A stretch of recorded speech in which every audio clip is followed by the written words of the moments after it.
We begin tonight with water talks. You may recall State Senator Hinojosa invited leaders from Corpus Christi and Sinton to discuss the proposed controversial Evangeline Aquifer water project, address concerns, and ask questions. But after today, the future of those talks remain uncertain because, as we reported yesterday, one of those communities had made it clear they would not be attending. So what was discussed? Michael Gibson joins us now. Michael. Well, State Senator Hinojosa had hoped today's meeting would bring both cities together over the controversial Evangeline Aquifer water project. Instead, it turned into a one-sided conversation. State Senator Hinojosa moved forward with a meeting in his Portland office, inviting leaders from both Corpus Christi and Sinton to try and iron out their differences over the Evangeline Aquifer water project.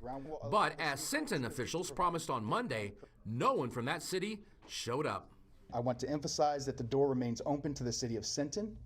The goal is not to force anyone into a position. With the city of Sinton absent, the state senator met with Corpus Christi officials to hear their perspective on the issue and gather information he plans to pass along to Sinton in hopes of continuing the conversation.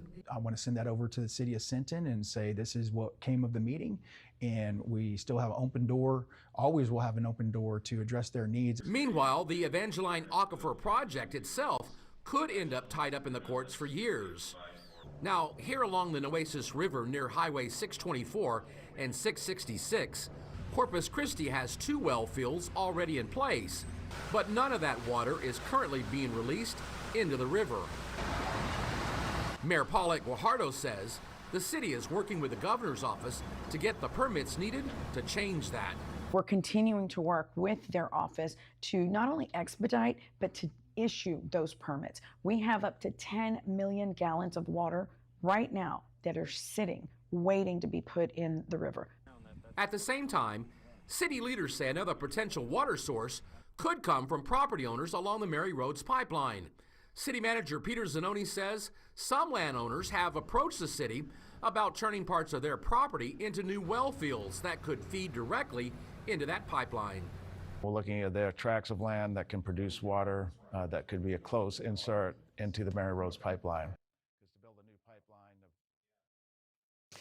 Now, of course, all of this is happening as we are set to lose 5 million gallons of water a day from Lake Texana in mid-April when that body of water hits 50% capacity. Then curtailment could happen as early as May, so not a whole lot of good news on this state. Leslie?